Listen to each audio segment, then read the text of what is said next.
Welcome to in12d. We're season 4, episode 38, Unfiltered. This is it. I love the title. With me today, my co-host Susie. Welcome, Susie.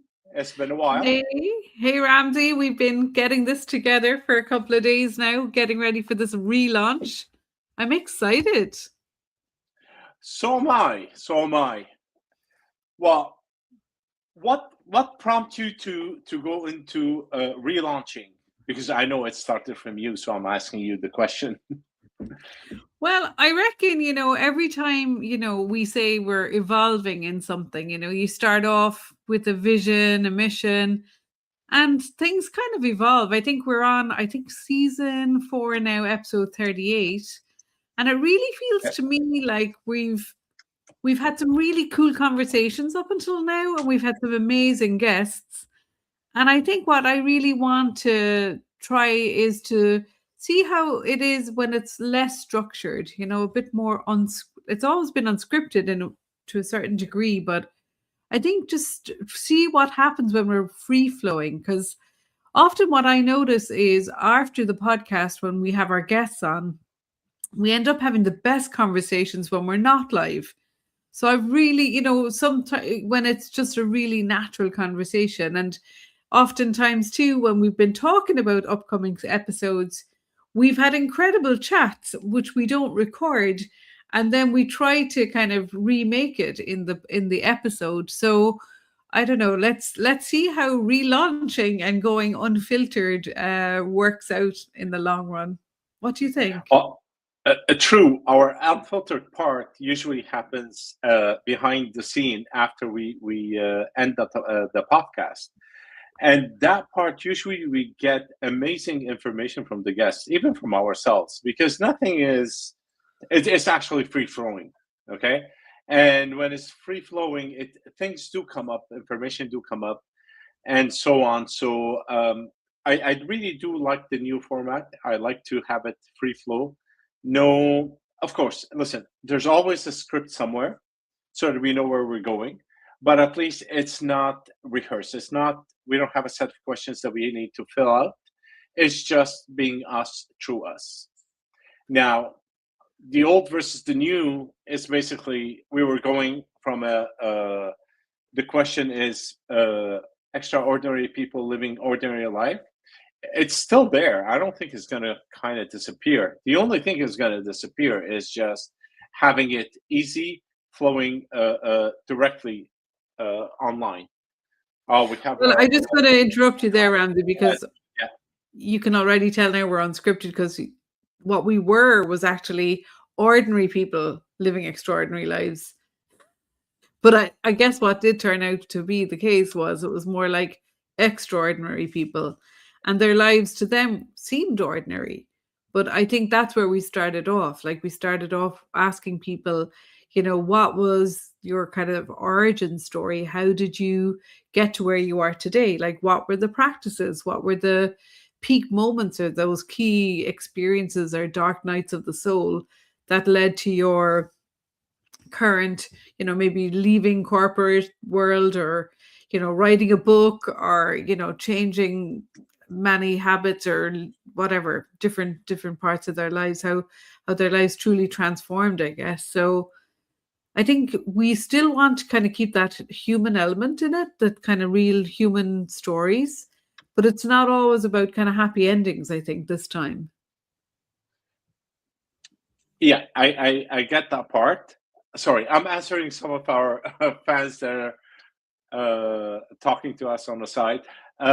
Yes, that definitely that stays. That stays. If I want to take, do you want me to talk about myself a bit, where I am, how I ended up over here? Yeah, I think that would be a good start. We can be a bit raw online today. I worked for 26 years in a defense industry, a big corporation, was multinational, traveled the world, opened up companies, was responsible for many teams across the globe, financial teams. I was in the finance department. And all of a sudden, after 26 years minus a couple of weeks, I can't remember exactly how many weeks, my story ended in that place, and I was lost. I was lost. When you do the same thing over and over again for so long, it becomes like a bit hard to figure out who you are, because that was basically my identity. And where am I going? Well, I used to go to the same place, so I'm kind of like lost for a while. After like a couple of months settled in, I tried to do something else. Started researching drinks, energy drinks, what do you call it, herbal drinks, and so on. And I said, "Oh, this is the right thing to do. Herbal drinks. That's my my future." And I think I brought up my idea to you, and so I started working from there, and that part started to evolve. Even started from drinks to tea bags to saying, okay, you know what? Let's just start with tea with the chocolate. And so we went from one thing into the other. The evolution helped me focus more on where I'm heading. And now I create chocolates, which is like bloody amazing. Okay, I I love. I'm a sweet tooth person, which is really bad for me, but it is awesome. It's the joy that brings to people when they try it. That just like makes me extremely happy. So, anyways, I'm working on my chocolates, and slowly, I believe that there's a new evolution to the chocolate that will be coming in a year's time. But the ideas are starting to brew within me. So hopefully everything will settle down, and I'll have a product within 6 months. So that's a bit about me. You have a question for me? I do. So like you're flying through the story, and like there's just so many little bits in between there that you're kind of, obviously it's your story, so you can kind of fly over them, but I think it's the nuances, it's in the detail that it gets very interesting, because going from being lost, having kind of exited abruptly the corporate industry, the corporate world, and Yeah. landed on your own 2 feet, and going into that exploration, like what's it going to be, where will I go, what will I do next, who am I, like it's almost like a moment of crisis. And what I really love about your story, of what I know about it anyway, is how you lean inside and you tune in, and like you're intuitive, and you had dreams, you had premonitionary dreams that kind of, you almost knew what was coming before it actually happened to you. Having, that's how we met through training in psychic development and mediumship. And I know that you had a lot of insight on your inner journey as to where it was going. So it took some of the fear out of it, I'm sure. So do you want to kind of just speak to that a little bit as well? Okay. I did land. I did fall on my face, so I was lost. To be honest with you, it's a it's a it's a hard thing to deal with at the beginning when you have a routine and you do it on a daily basis, and then your job becomes your identity, and that identity falls away. Now, just deleting one comment and blocking that person. So um, when that happens, there's a complete sense of loss and unknowingness. It's just you. I ended up in a dark place, not knowing where to go and which direction to gear myself towards. So to get over that, also there's the emotions of being let go. Although I knew it was coming, I felt it 6 months before it started. 2 months before, I was like 100% solid on my intuition that my days are coming to an end. Exactly 4 days before it happened, I knew it was happening. I thought it was going to be a Monday. It actually happened Tuesday morning. With all the knowings, I was still felt that sense of, if you can call it abandonment, maybe, because I did get let go from a stellar performer to okay, we don't need you right now. So there's also the ego played a role in that dark emotion that I went through. So I had to move away from all of this. I had to let go. I had to ground myself. What I did, I actually traveled to Mexico, spent 2 weeks over there just to clear my head completely, immerse myself with nature. I went to different places, visited different places. I wasn't in an all-inclusive, so that doesn't work for me. Maybe it works for others, but for me, I just like needed to be in nature. So I spent that time, and I just recollected all of me from every part of the world, I guess. And then I said, okay, so I'm here. Where do I go from here tomorrow? And I still didn't know where I was going to go. I thought like maybe I will do something in Mexico. I liked retreats. I had a bag of tools that I had with me from the spiritual side. I was a what do you call it, an energy practitioner.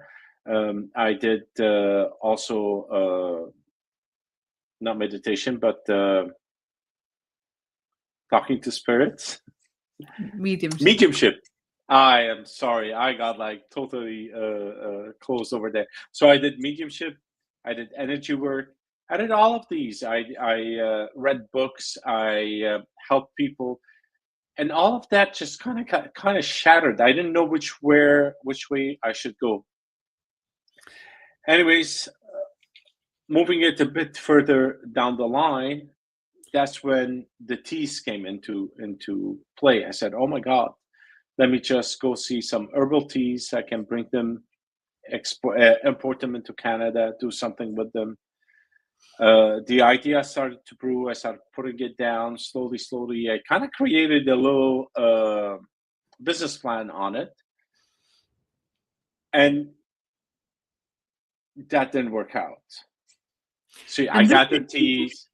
Yeah, this is the point. I think this is the point. It's like you can have so many different ideas flowing in on any given day, and it doesn't necessarily that mean that every single idea is going to land and become the next version of you or the next big thing. Like it's being in that process, recognizing that you're in a process, and I think accepting that you don't have all the answers, or that simply you just don't know. I think like if you were to go back now and advise yourself then, what would you say to yourself as you were in that process?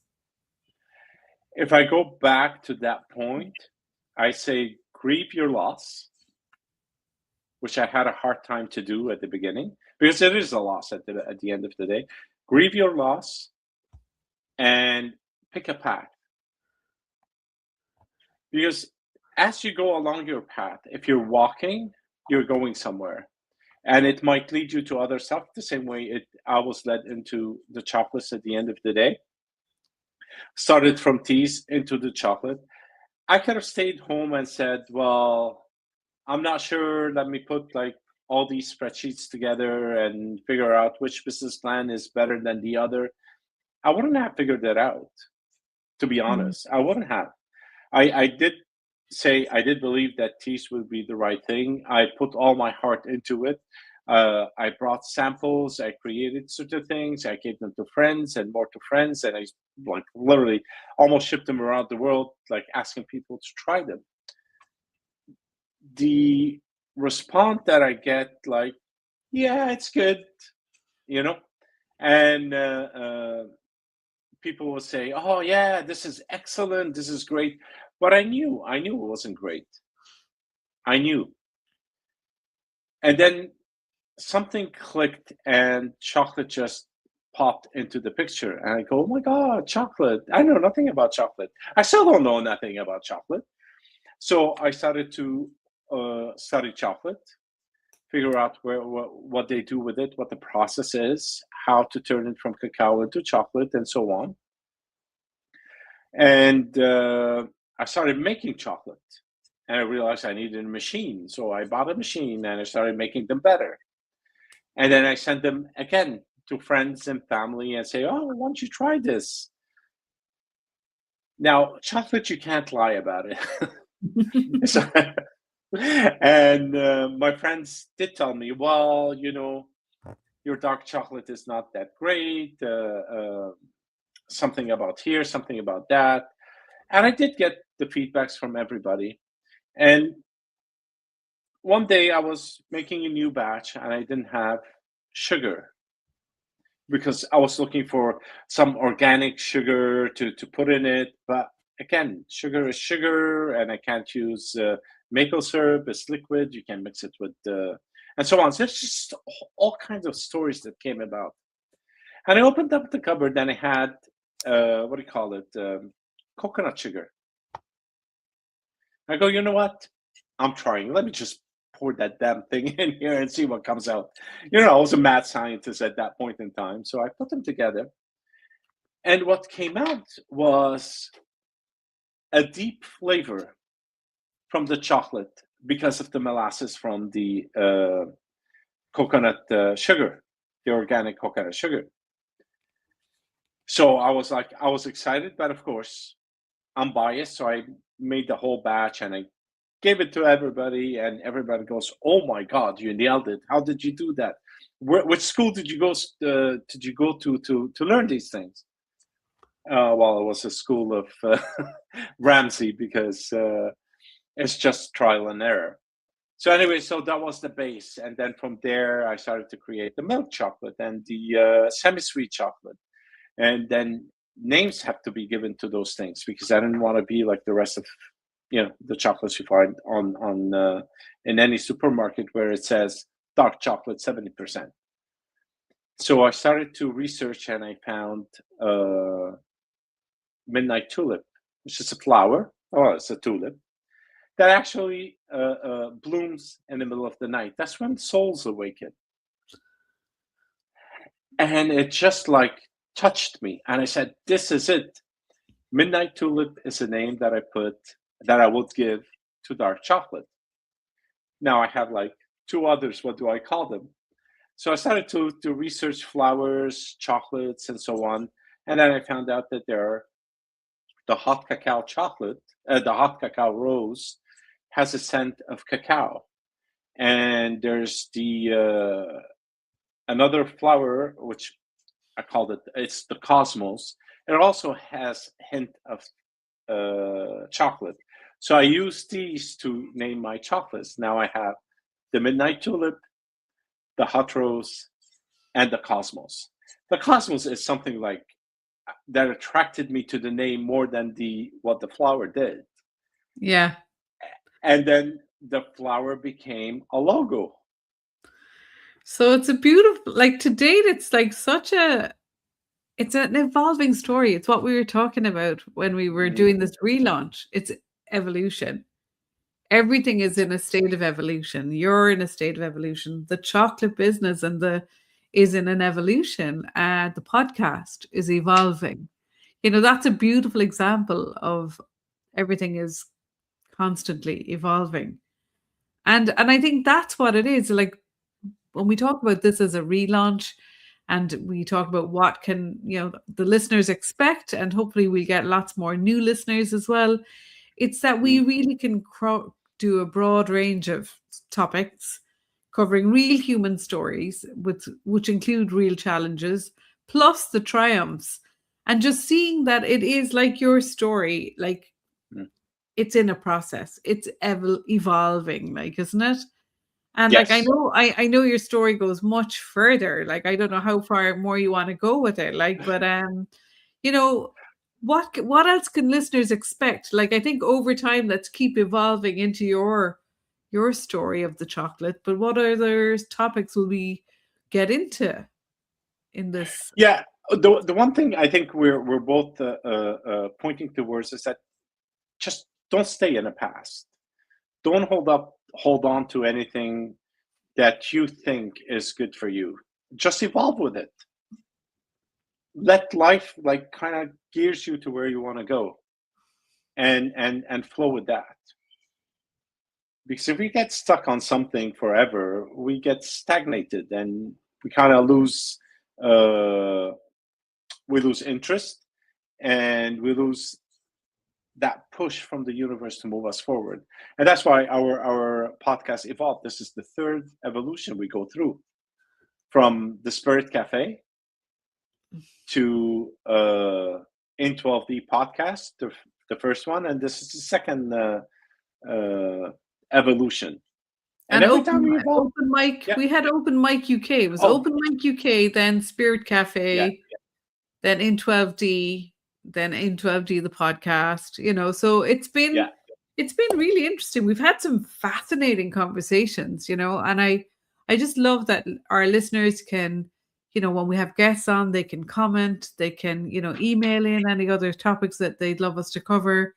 And we do have some cool guests kind of in our, let's say, lined up for the next couple of months ahead. And hopefully we'll have some very interesting conversations where we can kind of figure things out together. I think that's what we really want to make this relaunch about. It's about that we're figuring it out together. So to go back to your story, Ramsey, like how has, your lived experience helped you kind of figuring it out? Like has what's happened in the last year or two really influenced how you approach, the challenges that you're having developing a chocolate business today? Are you learning by your mistakes? Are you learning from experience? Well, I'm learning from past experiences, and I'm learning also of what's happening to me today. Sometimes things don't go the way I want them to go. And then I look back and I go, oh, thank God they didn't go the way I want them to go. Otherwise, it would have costed a fortune. So the thing is to just accept what is you have today, be present with the situation that you're in, and move with it. Because we can't stay in the past, Susie. We can never stay in the past. To sit and dwell on what went wrong will never push me forward. Yeah. But being present with what went wrong in order to fix it for the future, that's the gasoline that drives us forward. So when you say, I need you to kind of break that down, when you say being present with what went wrong, what does that actually mean? Like feeling like a failure? Like feeling, how do you mean that? No, not at all. To me, there's no failure. There's only experiences that piles up on each other to lift you up. When I say be with it in the present. Okay, so this situation went wrong. I'll give you a real life example. Is that one day we put in a wrong item within the batch. We were doing like what do you call it? Pistachio cream. We made 5 kilos. The batch is 5 kilos. It's running on its own. Blah blah blah. We have a customer waiting for the batch to come out. And then I look at the color, and the color doesn't look right. I go, something is wrong over here. So instead of going like, oh my God, something went wrong, I have a customer waiting, I just stayed with it in the present. Can I sell this batch? The answer is no. Can I salvage it? No. So that's fine. It is fine. You just have to accept it. And the second step was call the customer. Hey, listen, we had a little setback. We're going to be a couple of hours late.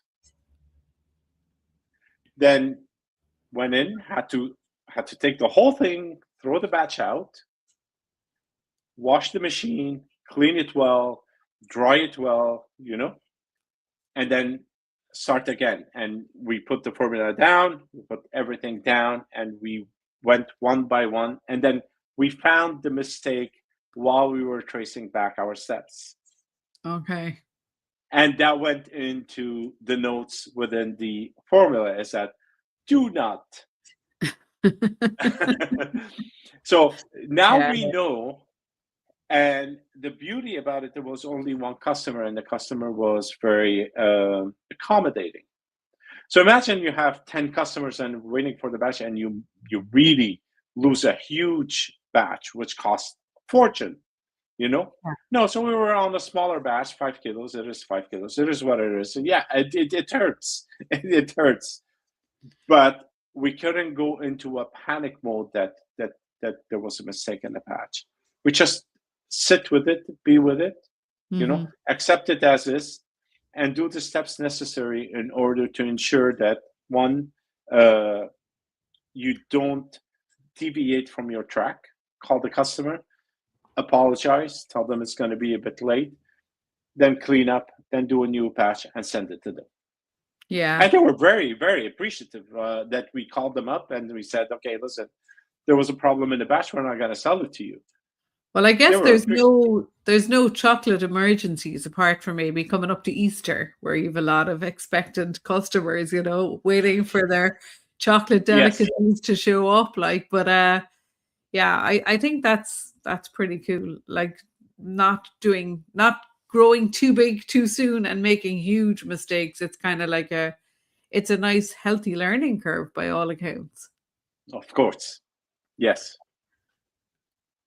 So I'm just curious about where we're going to go with this podcast for the next couple of weeks in terms of do you want to keep telling us updates about your chocolate business? Do you think we can kind of go on the journey with you? Yes and yes. I would love that. Of course. Today you got a sneak peek. And we can do updates every other week if we don't have what do you call it, someone in the studio with us.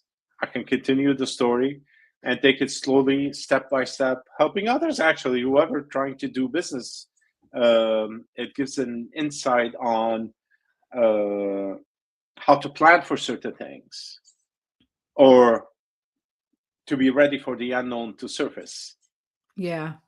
I think the main thing that I've learned from any business that I've been running anyway is, just as soon as you realize that something's going wrong or that you've made a mistake, you need to stop. You know what I mean? You really have to stop and regroup. So I think that's where, for me personally, a meditation practice really stands to not accumulating loads of stress. I think in previous kind of, at different stages of my life when I've been stressed out, stress has really accumulated to the point where I've practically burnt out trying to keep, all the balls in the air, so to speak.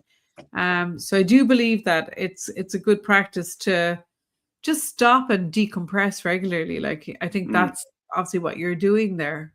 Your lived experience is supporting your ability to not get too stressed out. Absolutely.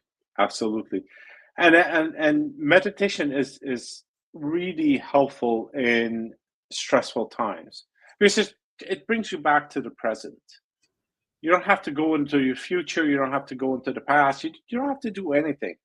You just have to, like you said, regroup and place yourself in this moment. Yeah. Another great tip that I have that I've been using for the last couple of years since I've been studying it and teaching a little bit about it, and I've just recently come back from a retreat, is dream yoga. And honestly, that's been a real game changer. I know I've shared a little bit with you, Ramsey, and you've used a bit of it, and I've shared it with different groups of people that I've been meeting along the way. And I've had an online group that I've been teaching and seen real benefits and absolutely kind of shift happening, while you sleep, which I think is kind of not what you would have expected from something called dream yoga. It really is. It does and is what it does what it says on the tin, and it is what it sounds like. It's being asleep. It's about dreaming, but it's also about being very intentional and almost mindful as you dream so that you can place really clear intentions as you go to sleep. But you can Hmm. also offset a lot of the stuff that has happened during the day before you fall asleep. Because ultimately, if you just work yourself into like till you're frazzled and you pass out on the, at the end of the day, unconscious, to that point, your dreams are just kind of a follow on from that kind of lived experience. Whereas if you stop before you get to that kind of burnt out, frazzled stage, and you take time to, mindfully go to bed, mindfully kind of let go of the day, consciously set an intention as you go to sleep, a lot of stuff can really kind of be like a lot of repairing happens in our brains, in our bodies while we sleep. So you can kind of offset a lot of your stress of the day in that state. So it's not like a hard problem that you've got to figure out. Your subconscious mind will do it anyway. Hmm. Um, so yeah, I'm a massive fan of that. I think it really will be something that I want to share as we relaunch the podcast. Little tips as we go through, month by month. A little dream Yes. yoga tip every day, I think would be, or every time we're online or on Yeah. live. So yeah, there's You some of know, the stuff. Yeah. I just want to say something. I know I'm biased, but Susie gave me a bit of tips on how to do the dream yoga. And I really focused on the tips that she gave me. Like, really, I don't know what happened to me that day. I was like 100% focused on that. I was focused on taking all the energies, whatever negative that they are, into my dream. I put that intention out there. And I woke up in the morning and it all untangled, Mm. all of it. And yes, some of them I felt them immediately, and some of them it took like a couple of days to a week. But it was phenomenal, phenomenal, and I really hope that you guys could tune in and listen to Susie's little tips and tricks on how to, because it really does help. It really does help. I know, like I said, I am biased, but you can try it for yourself. Yeah, a lot of people have phobias about going to sleep because they have night terrors and, that fear in the middle of the night or fear of even falling asleep. So they want to numb out before they, go to bed. So they're either watching loads of TV or drinking or, whatever, taking some kind of sedatives or whatever in order to just not have to feel it, and that's the start point. You have to be kind of realize that within you is an element that is absolutely fearless. So the dream yoga part of the practice is developing fearlessness. And we develop fearlessness in the middle of the night when we're normally having like a night terror. So if you wake, say, in the middle of the night and you've had some sort of a nightmarish kind of event going on in your dreamscape, so you're being chased, or there's somebody trying to kill you, or you're falling, or something's crashing, something that really, because your body doesn't know whether it's dream or real. Like your body is having a physiological response to whatever the stressor is. It doesn't know the difference.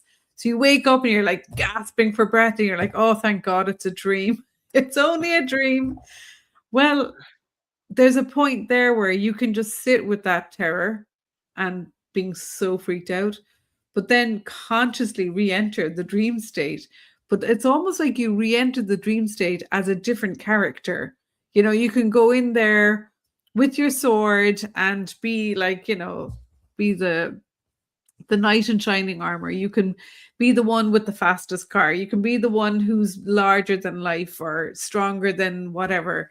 And that's what it is. It's about using your imagination to transform whatever is happening in the dream. And when you do that in the dream work, then in the waking state, it starts to happen. You start to become a little bit more invincible and fearless in your waking state. So you start doing, probably things like taking a pilgrimage to Mount Kailash at this stage of the game, and And it feels like an easy thing to do for some reason. And I've really done a lot of dream work on that.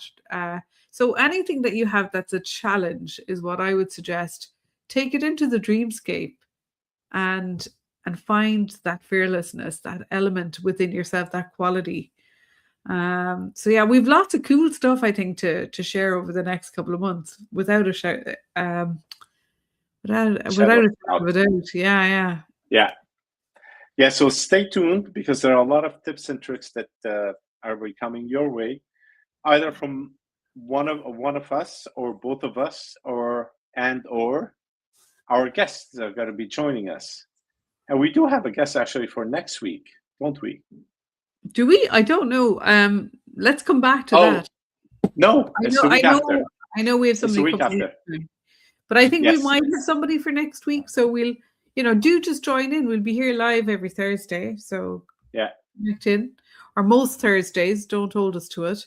It's, we'll do our best. We're live whenever we can on Thursday, 7 p.m. UK time, 11 Pacific, and that will be 2 p.m. Eastern, if I'm not mistaken. That's it. Yeah. That's it. Yeah. And you can follow the channel. You can follow it here on YouTube as we live stream to YouTube. You can subscribe to the YouTube channel, and you can also like actually, since you're here, just click that like and subscribe. This way you don't miss out on the episodes that are coming up in the near future. You can also listen to us on Spotify or Apple Podcasts or other major platforms. We're broadcasting everywhere. Yeah, and we put those out as just in an audio format, so you don't get to see our pretty faces, but you do hear our voices, and it's as we said, unscripted. We don't edit it, so it's a warts and all sort of production. But it's really all about where we're going now with the podcast. It's real people, real conversations in real time. Well, thank you for listening to us today. It was awesome, actually. It was unscripted, unfiltered, and we have a lot to talk about. There's tons of experiences I would like to bring to you from us and from our guests, and also trust me on this one. The Dream Yoga is phenomenal. Join us and listen to those tips and tricks from Susie because they really help. And I've tasted the healing chocolate, and my gosh, it made it to Ireland from South America, and it's absolutely worth waiting for. So we'll be keeping an eye out on the production of that as well. So look, this is us Unfiltered, figuring it out one conversation at a time. Thank you so much for joining us. Thank you. Till next time.